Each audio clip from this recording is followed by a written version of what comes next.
Start. Okay, hello. I'm going to go through the resampling methods chapter in the Statistical Learning for Python book. So the first thing is, what are resampling methods? So basically just methods of repeatedly sampling data from a data set. And we're specifically talking about here methods to test a model or to make inferences on model parameters. So why would we want to do this? And I think we can talk a little bit about why we want to do this maybe, but we talked before about the difference between test error and training error, and the test error is how a model performs on unseen data, training error, how it performs on the data it was trained on or the data it's seen. So ideally, we always refer to test error when we're talking about model accuracy, but in practice, maybe we don't always have a dedicated test set. So maybe in a scenario like this, we might use a resampling method. And then I have here that maybe we would discuss in what scenario would we not have a dedicated test set, or in what scenario we might want to keep sampling from a training set. And maybe that's something that's better discussed at the end when we go through them. But I don't know if anyone wants to add anything there or has any thoughts. Would it case just be when you don't have that much data in the first place? You don't want to do like a train test split. I guess I'm not 100% clear on difference between just the data you have and training in a test set. Like that seems fairly arbitrary to me. Yeah. Unless you plan to gather more data in the future. Yeah, I think that's something that I maybe previously to this had like really thought of data as you kind of have, you just set aside a test set and that's it.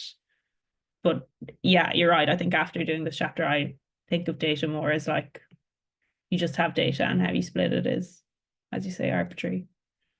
But yeah, I think just when you don't have a lot of data is kind of the scenario I came up with. So today we're specifically looking at cross-validation and different methods of cross-validation, and the bootstrap method. So cross-validation is primarily used to estimate the test error of the model. So yeah, like if you don't have that dedicated test set, how do you use the data that you have to get a test set, or to get a validation set, or to validate your model. And then the bootstrap is more used to estimate the accuracy of a parameter estimate. I used the word estimate too many times there. So yeah, basically, if you want to look at kind of different model parameters, so variance, standard error, mean, you can look at the accuracy of that using the bootstrap method, I believe. So cross-validation, there's like a couple of different methods it goes through here. The first method being what's called the validation set. So just if you have a data set, you just arbitrarily, or not arbitrarily, you randomly divide it in half. So you have one set that becomes your training set, and you have the other part of the data becomes your test set. So this image here that we're looking at is from the book. So if the image on the left compares different models, so a linear model, a quadratic model, and so on to a degree 10 model, and it uses this validation set method to fit the model and then to test the model, and it calculates the mean squared error based on that test error of the validation set. Clearly here on the left, or on the right then, if you have the same 100 samples in your data set, you randomly divide it 10 different ways. These are the results of those 10 different validation errors or test set errors. So as you can see, like you're randomly dividing a data set in two ways, or into two parts. you're training on one half and you're testing on the other half, depending on how that data set is split, you're going to get vastly different errors on your test errors on your model. So yeah, what can we conclude? The test error can be highly variable and dependent on the specific split. And it might be fair to assume if you've 100 data sets, for example, or data points, for example, and you split it in two, so you're only training your model on 50 points and you're testing on the other 50, maybe you'd get a better model if you trained on all of the data. So you're kind of reducing potentially the power of your model by reducing the number of points you're training on. And then another discussion point, if, for example, up here, we took 10 different ways of splitting the data, train the model 10 times, would it be fair to just pick the model that performed the best? So here, this yellow line gets the lowest mean squared error. Should we choose that model or should we not choose that model, or does it make a difference? Does anyone have any thoughts on that?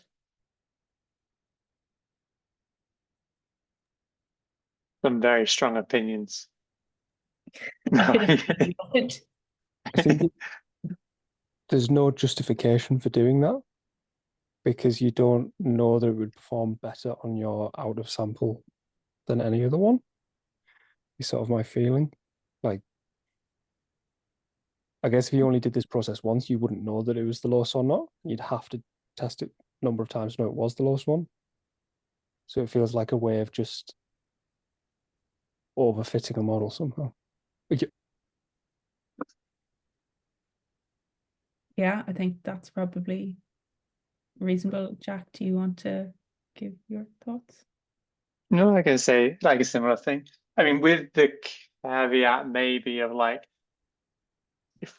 if one was so much better than everything else, like if it didn't just look like it was like noise, maybe you'd be inclined to. But I think, yeah, obviously you wouldn't.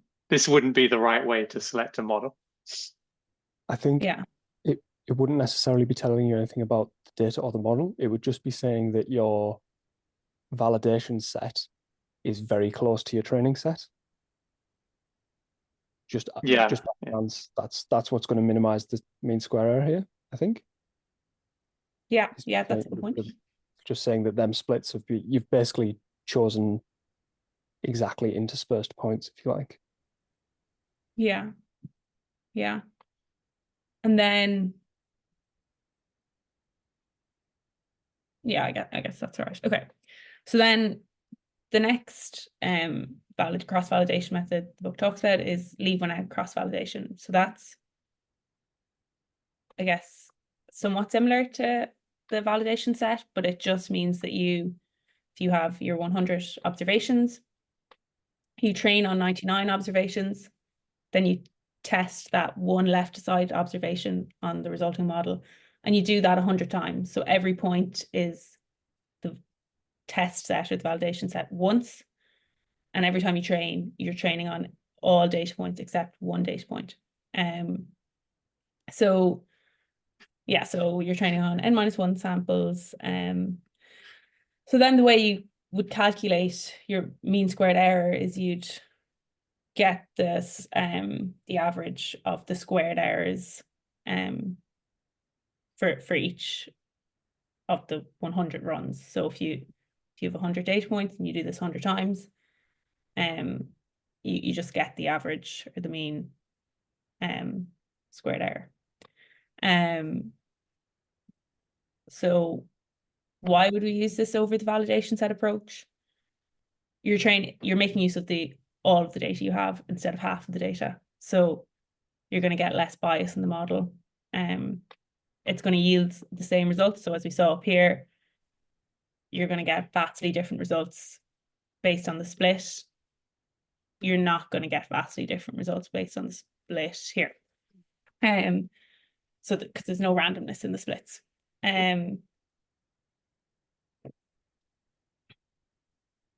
So why might we not use this? Obviously, if you've got a massive data set, that's really computationally inefficient. It's going to take a long time. There is a shortcut where you can use the leverage, and I think it basically cuts this down. I haven't actually tested out this formula, but it basically cuts it down to you only have to do one calculation instead of 100 calculations or however many calculations. And he uses leverage, this HI. We talked about leverage earlier in the course. It's basically a measure for the distance between a point, where a point lies, and where the rest of the data lies. So an outlier would have a high leverage, and a point that's quite close to the mean would have a low leverage. So that's one shortcut, but better again, we can probably just not do this and do k-fold cross-validation. So k-fold cross-validation is where you split the data into 5 or 10 splits. So if you split 100 data points into 5 splits, you'll have 20, or you'll have 5 sets of 20, and each set will be the validation set once. So the first set of 20 will be the validation set, and you'll train your model on the other 80 points. Then you'll do it again, and the next set of 20 will be your validation, and you'll train on the other 80 points. So yeah, you'll do it 5 times, with each set being a validation set once. And you calculate your variance, or what am I saying? Oh, cross-validation. Yeah. Okay. You calculate your error in the same way as you do for leave one out, except for instead of dividing by n, you're dividing by k. So you get the error, the mean squared error, for each of your 5 iterations or 10 iterations or whatever it is. And you get the average of that, and that's your validation set, or that's your test error. Again, you can use the ordinary least squares methods with the that uses leverage. But really what we can say is that leave one out cross-validation is just an application of k-fold cross-validation, where k is equal to n. So if we wanted to compare how they'd perform, the left side here is comparing models with different degrees, polynomial degrees, using leave one out cross-validation. And then on the right side, if we use 10-fold cross-validation. So we can see that we get pretty much the same results with far less calculations. So the next figure, what does this do again? So this looks at different models that were discussed, I think in chapter 2 or chapter 2, 2.9, 2.9. So the blue line here is the mean squared error as calculated, I think, using ordinary least squares. And then, or maybe it's the true and yeah, okay, so it's the blue lines are the true mean squared error, and the black and orange lines are the test mean squared error from leave one out cross-validation, and is the black dash line, and the orange line is using 10-fold cross-validation. So you can kind of see that they perform well quite similarly to in the middle one and the last one, quite similarly. You get pretty accurate results, but they perform quite similarly to each other. So there's not really any reason to use, unless you have a very, very small data set, there's not really any reason to use leave one out cross-validation instead of k-fold cross-validation. Did I have anything else to say there? Maybe not. Okay, so why would we use k-fold cross-validation over leave one out cross-validation or the validation set method? So number one, we've already discussed how there's less bias because we're making use of more of the data to train our model. We can say that k-fold, we've looked at examples there, we can say that k-fold cross-validation yields pretty similar results to leave one out cross-validation. So even if each model is trained on slightly less data than the leave one out cross-validation, it's still most of the data, and it still performs pretty well. Computational efficiency is kind of the big reason, I guess. And the other reason that the book quotes that really confused me and is what I want to talk about is the bias variance trade-off. So, oh yeah, this discussion point should have been above here, I think. Oh yeah, okay. Let's talk about this first and then talk about the bias variance and the bias variance trade-off. So this discussion point is number one, and I don't really have an answer for this, just wondering if anyone else has any thoughts on it. In these three charts, the leave one out and k-fold cross-validation methods perform really well for the middle chart and the last chart. And they don't perform as well or kind of calculate as close to true in the first chart. And I'm just wondering if anyone has any theories as to what might be going on with the data set that these perform so well and this one not as well.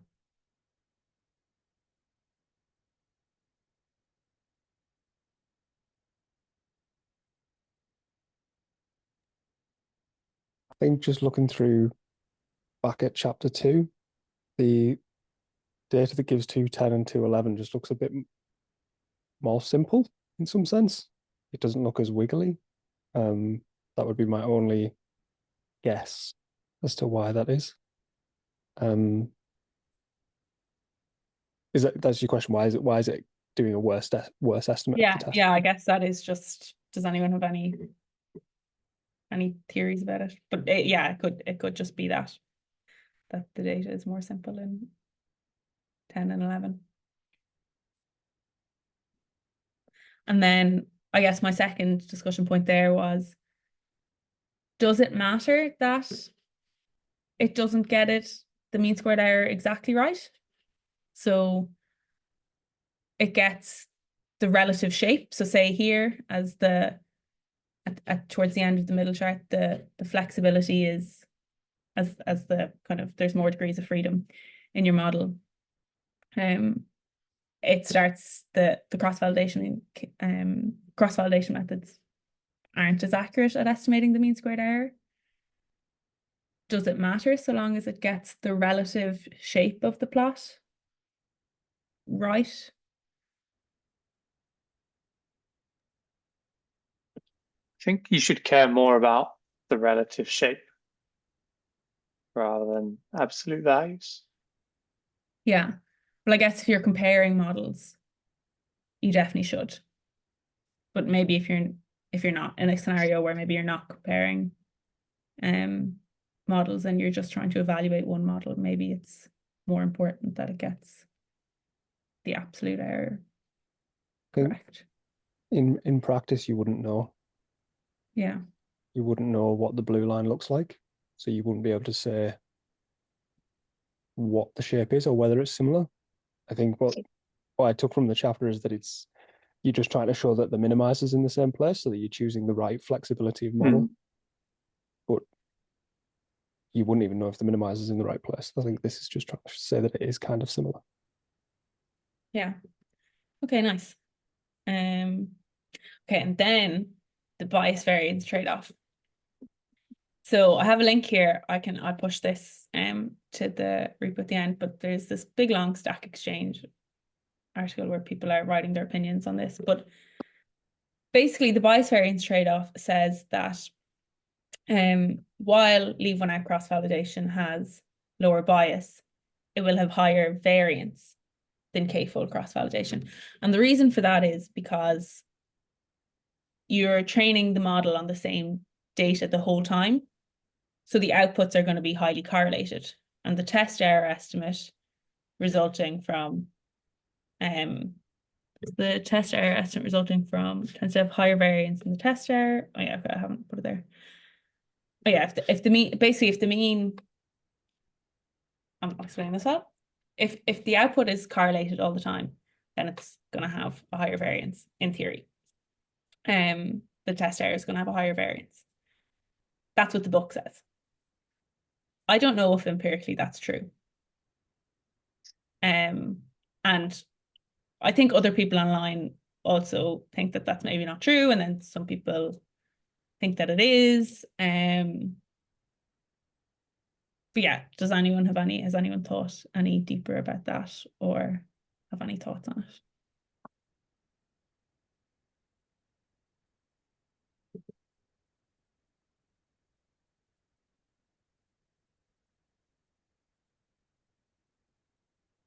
I guess one place that it might have, it's not so much, I don't think it's the test error that would have higher variance, because the test error is referring to the mean of the like mean squared error of all of those like single sample errors for leaving out cross validation. But I guess if you're training a model on an entire data set and you're only comparing it to itself the whole time, maybe you're going to end up overfitting to that data set, and maybe there's going to be higher variance when it's used on real world data that's not in that data set. I think we spoke about it briefly, so I think I don't know exactly what the authors of the book are trying to say.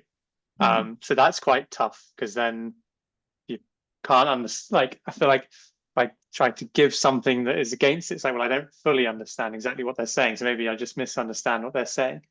But it feels like they're taking a general principle that is logical and applying it to a slightly different circumstance, and maybe that, like, applying it that way is not correct. And what I mean is, if you've got, like, if you're drawing from some process that generates data, like random stuff, like your features in your machine learning models should be from random variables. If you're drawing from them and they all happen to be correlated, then that means, like, kind of by definition, they are all like going to be above their own means together or below their own means together, like, because they're moving linearly with each other, like against the mean from the formula for variance, and then correlation has variance inside it. But if you take uncorrelated examples, then they won't directionally be the same ways of error, so they should balance out. So you should actually find that your sum, like the actual variance, you're not going so far away from the mean, and then that's kind of what variance is. So you should be somewhat like balancing out. But what I don't really get is you've got your data set and your splits, and in that sense, you're not like, okay, yeah, they kind of, you assume they're samples, but you're not really sampling from a random process in the same way as I think they mean. And like, if you're doing your cross-fold, like k-cross-fold validation, you're doing it all on the exact same data, not like different samples, as you're doing on the leave one out. And okay, you have slightly less data in the cross-validation case for each like split, because you've got, say, 80-20 or 90-10 split. So that would imply you should have more variance there, but maybe that's averaged out by them not being correlated. Like, that's the point. But with the leave one out, you're doing like n-1, or like, say if you've got 1,000 data sets, you're doing 1,000 runs through the model. So the number of calculations that you're actually doing, as that increases, shouldn't your variance actually start to go down, not up? That's what doesn't make sense to me. So I think they're saying something different to what I understand. But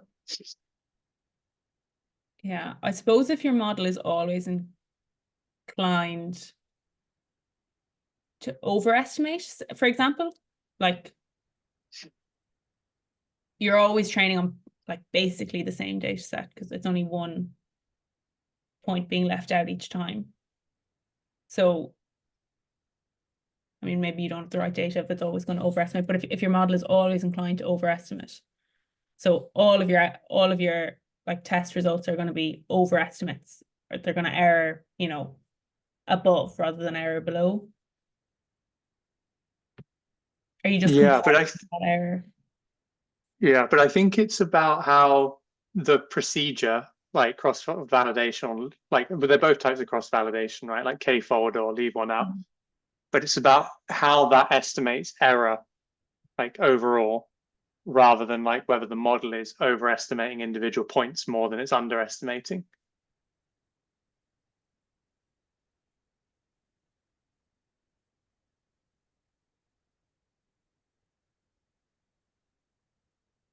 I think we'd get into such a, I don't know, maybe it's the kind of thing you need to read a lot, because it does say like something like, wait, it says that, yeah, like leave one as high variance than just k-fold CV with k less than n. Why is this the case? Yeah, it doesn't seem very satisfactory. Like, it seems true that generally, if you have correlated examples being drawn from a random variable, they won't be as good as uncorrelated. It's like the whole idea of wisdom of the crowds and whatnot. But it doesn't seem to apply directly for me to k-fold CV versus leave one out. I just really feel like they've taken a general principle and applied it somewhere. Yeah, I'd like some proof of the application somewhere. Yeah, because it will be an empirical question, or it should be. You should do this with, or one should do this with lots of models with k-fold and leave one out and get the variances of the the estimates of the error and check is there higher variance in leave one out versus k-fold. I don't have a good intuition for why it would definitely be the case, because you're not sampling data, like you're doing leave one out versus k-fold, like the exact same data, like you're not. Yeah, it seems weird. I don't know. I think I just don't get it. That makes two of us. It's like a happy abstraction, isn't it? It's just fries your brain going to that like meta level. Yeah. Yeah. Anyway, cross-validation and classification problems. It's the same. It's the same methods, it's the same formula, but you would use a 1 for something that's been misclassified and a 0 for something that's been correctly classified. And then that's how you would estimate your error. And that's all there's really to say about that, I think. So the last bit is the bootstrap. So this is used to quantify uncertainty associated with an estimator or learning method. So, for example, you could estimate the standard error of coefficients for a linear regression, but so can things like scikit-learn or stat model and stuff like that. It can output, those packages can output measures for that. But you can also use it, I talk about down here a little bit further, but there's like kind of an interesting example in the book where they use it to measure the so they're trying to evaluate a model parameter and they want to minimize the variance between two estimators, and they use it to estimate the standard error of that parameter that they calculate, which is kind of interesting. But basically what bootstrapping is first is, this is kind of a diagram from the book here. You create N or B number of new data sets from the data set you have by sampling points from your data set, and you can it's sampling with replacement. So if you have 3 observations, you can create as many new data sets as you want by sampling with replacement from that data set. So for example, this first like bootstrapped data set has the observation 3 pulled twice and the observation 1 pulled once, and so on. So the last one here has the observation 2 pulled twice and the observation 1 pulled once. So that kind of allows you to make all of these like bootstrapped, I was going to say fake, but bootstrapped data sets that you can use to make inference on. And you can create measures on those data sets, so you can calculate the mean or the variance of whatever kind of measure you want on each of those data sets. And then you can find the average of that to get this measure for the data set you began with. So I found this a little bit not so much difficult to wrap my head around exactly what's happening, but I don't know how it works or why it works, or why you do it at the start. So I've just pulled, just did this like basic kind of code. So if you have these samples and this is your distribution, and you want to find what's, for example, if this is results from, I don't know, a drug that raises some like something in your blood or something by a certain amount or whatever, and these are our outputs. So, and you want to know if there's an effect or not for the drug. So it should probably be centered around 0 if I was going to do this, but this is, I'm making this up on the fly. It's kind of hard to see here, like, is this kind of from a random, like if we want to see, okay, maybe if we're saying 9.6 is kind of standard, and we want to know, does this drug have an effect or not? And it looks from here like maybe it does, like most of these are kind of above 9.6, but like, is this from randomness? Is this actually the effect of the drug, or is this just the sample we have? It so happens to look like this. So we can create all of these bootstrap data sets. So if we do this 1,000 times, we can, I think I have n samples up here. Yeah, so we can pull, there's 20 samples, 20 posts in here, or 20 points in here.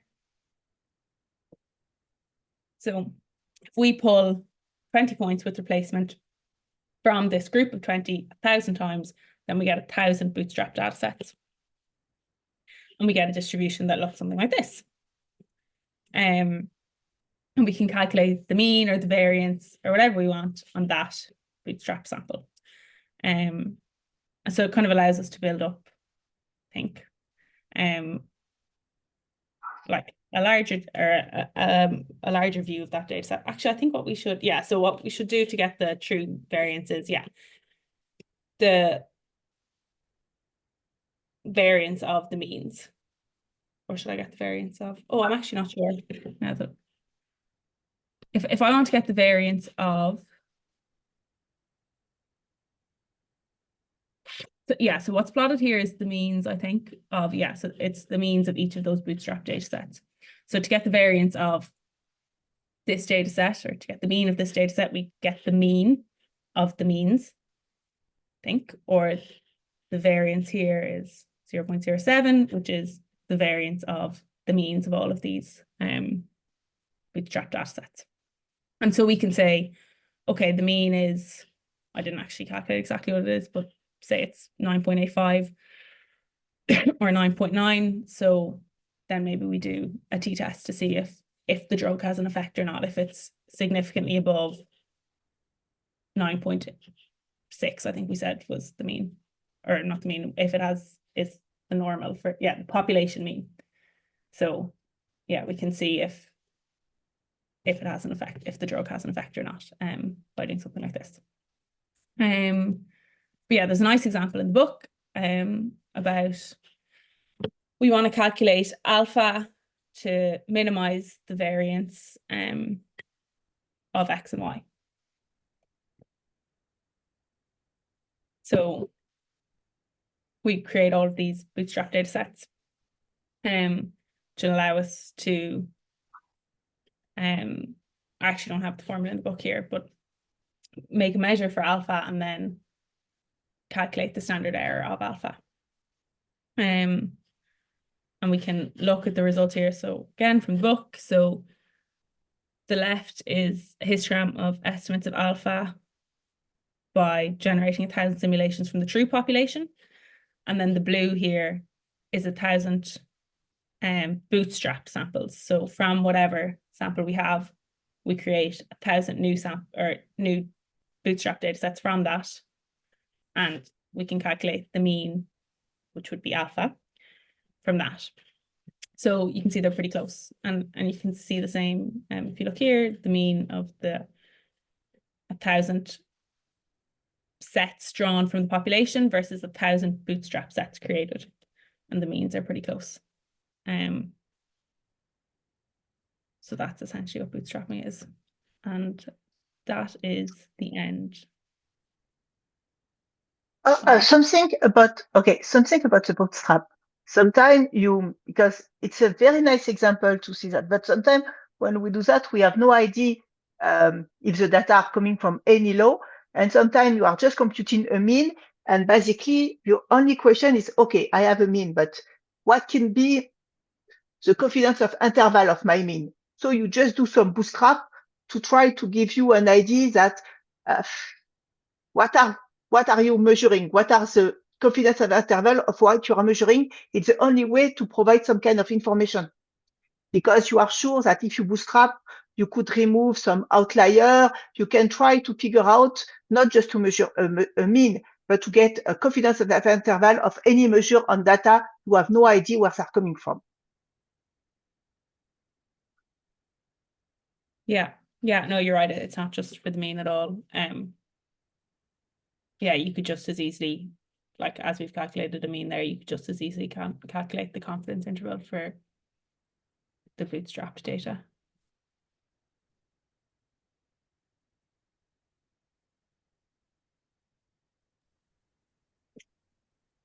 I feel something that's interesting about this chapter is it doesn't so much go into things like hype. I guess maybe it's because a lot of the models we haven't covered yet, where you've got like a lot of hyperparameters and stuff, but it doesn't so much talk about cross-validation for like setting your hyperparameters, say more model selection. Whereas I would think the times when I've used it most would be when I'm like tuning parameters. Just empirically, it would seem like that's when it's always kind of been most useful to me. I don't know if other people have the same experience.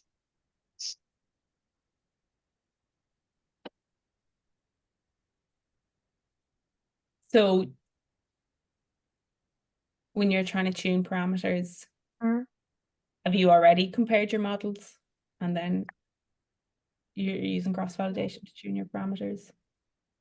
Yeah, I suppose it does come more from like neural networks, where like you really don't have often that many choices of model that you're going to run. It's like, we often use it where like a Roberta for classification. It's like, yeah, you can test out the different models and you can test them out on your training set, do your nice like train test validation split or whatever.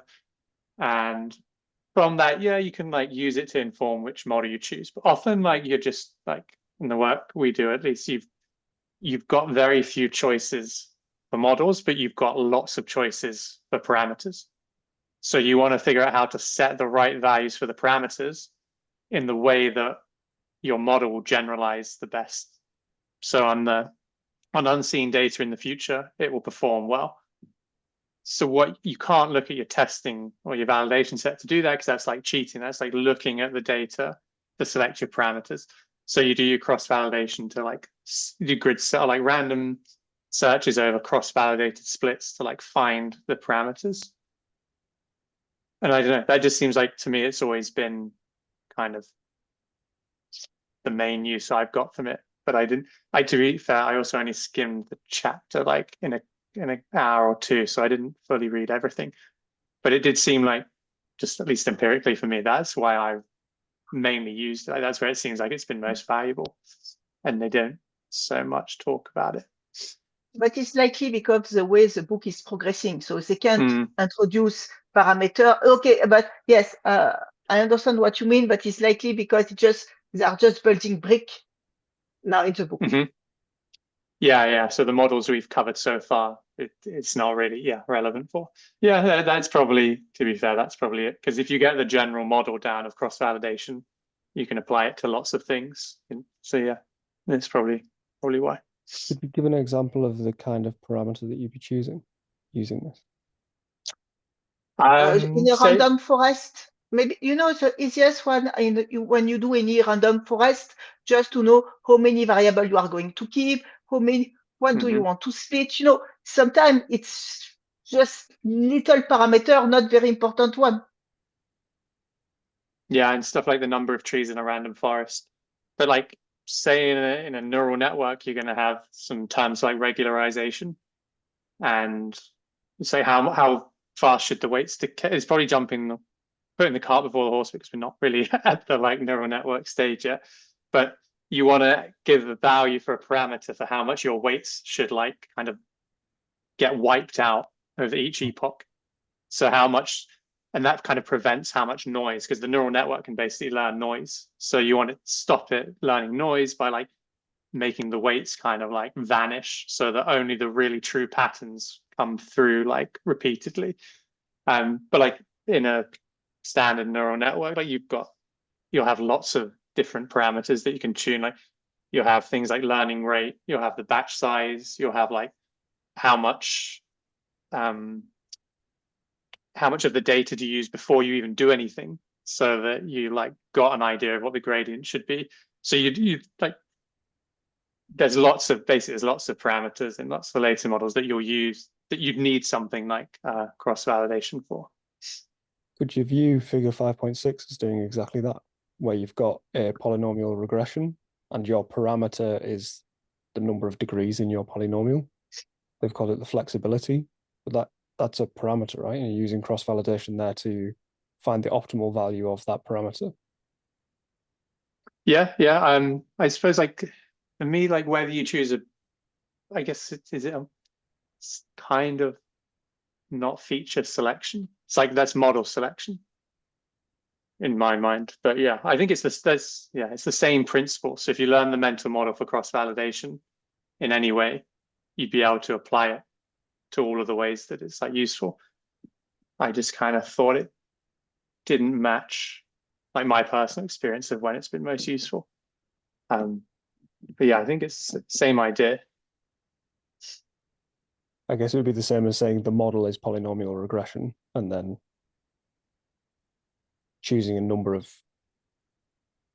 degrees within that is a parameter of that model, rather than viewing it as a family of models that you're then choosing between.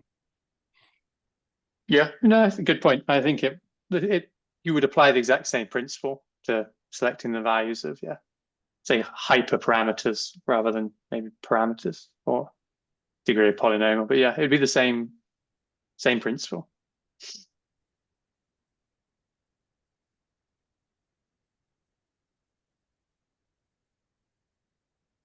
Would you have to, how would you do cross-validation on the learning rate? Do you have to train the model loads of times using different learning rates and then do cross-validation? Or do you do it like on the fly? Yeah, you need to run. So you've got your sort of data budget, and you want to split it up at the beginning of the process. So like you've got one set that's just held out forever, and you're never ever going to look at that. You're not going to do any cross-validation on it.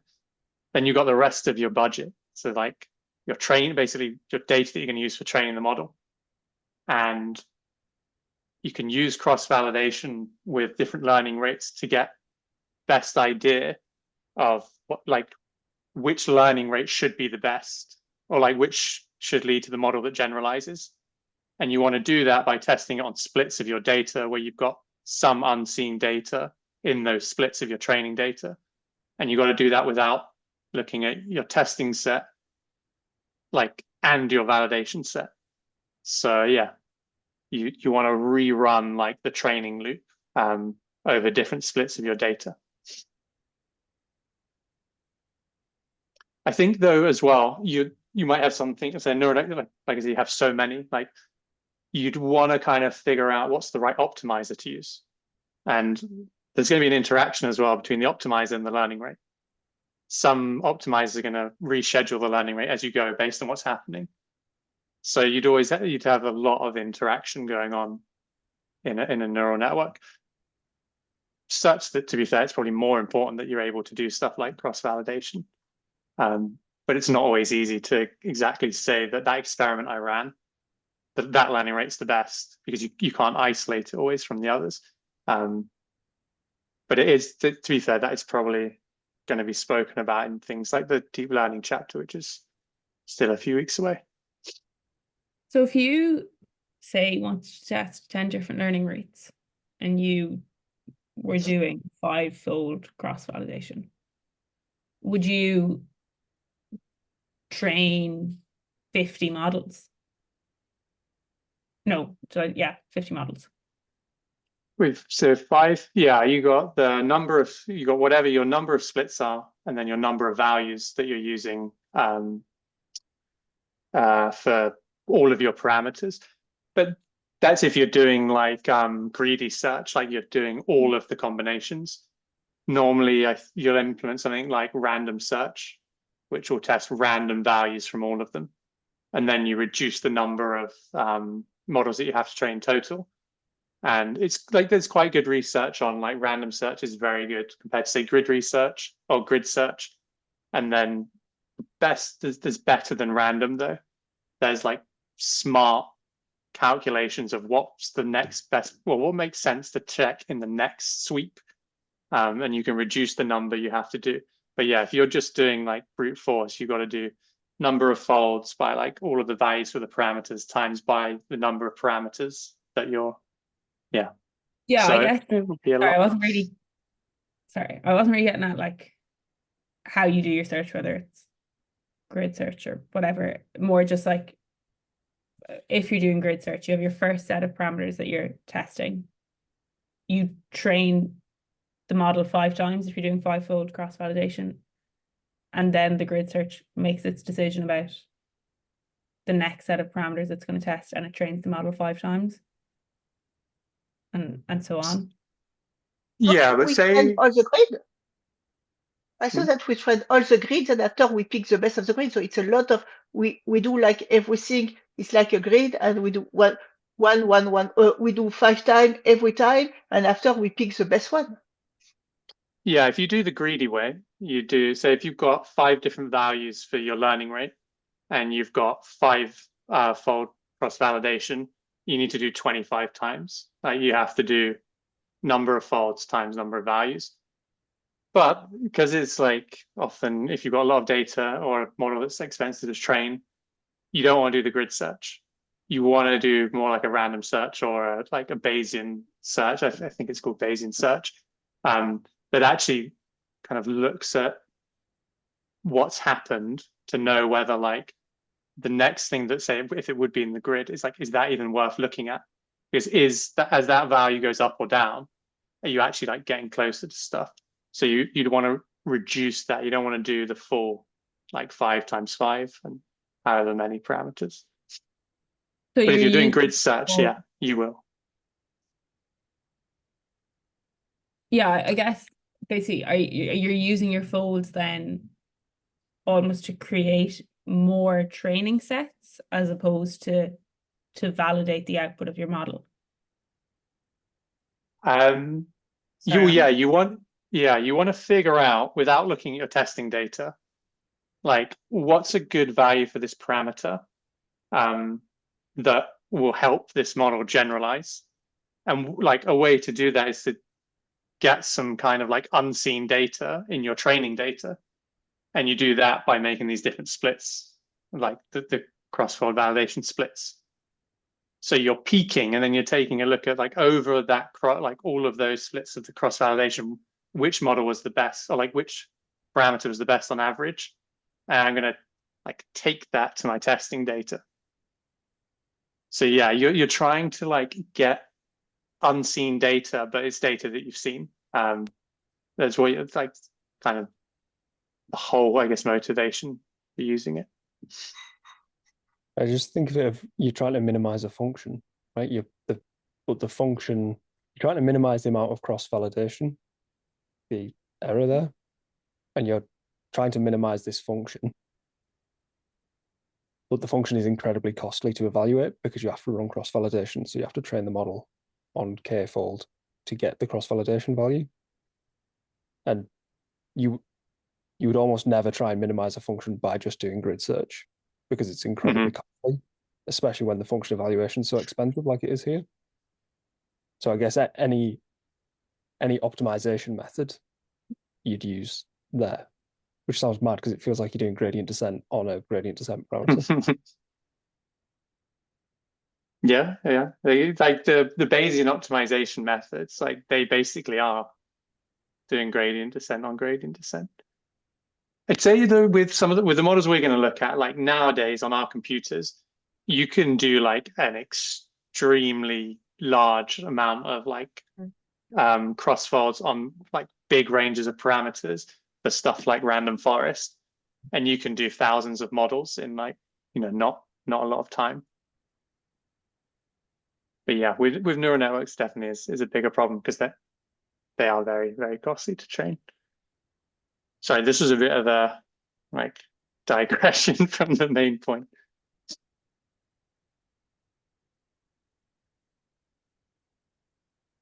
My type stuff. Yeah. One sort of last question is, can you do Bootstrap to do model evaluation? Because it's the same thing, but you just sample with replacement rather than without replacement. I think Boots, I was just going to say, I think it's like witchcraft. The way it's just thought, it's like, can't be. It's like, it feels like it violates like a no free lunch type idea. But yeah, I don't know. Like, oh, you've only got 100 data points. Here, have 1,000. Yeah.